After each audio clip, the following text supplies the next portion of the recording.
I'd rather look like this than be lying dead next to my family. This right here is the only reason we're alive. No one ever told my story, and we all know why.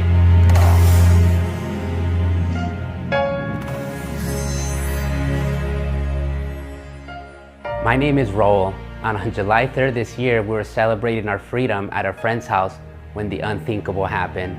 A neighbor we never met came in uninvited and started shooting at all of us right out of the blue. Before I can actually comprehend what was happening, one of our dear friends was shot and died instantly. Next thing you know, the shooter shot me right in the side of the head and through my left eye. I hit the ground unconscious.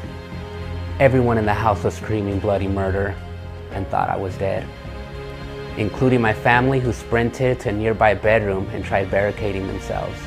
What felt like an eternity passed, and then my eyes opened by God's grace to the sound of the shrieking screams of my wife, 2 daughters, and friends who knew I carried a concealed pistol. After a short struggle against 2 brave friends, the shooter broke away from the fight and started to reach for his second gun, with my family lined up as his next victims.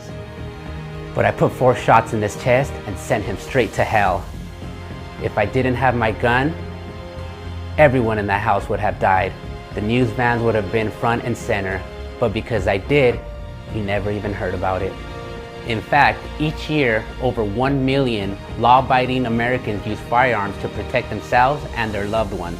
But in 2021, America's 5 largest newspapers published just 10 news stories reporting defensive firearm use.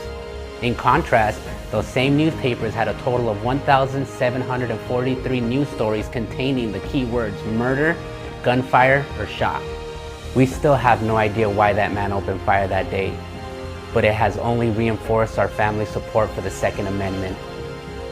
I was in the hospital for 5 days, and when I finally got out, I bought my family 2 handguns to train with.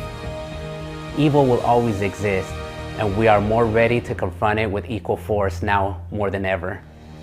This family will never be victims again. My name is Raul Mendez, and I am a proud lifetime member of the National Rifle Association of America.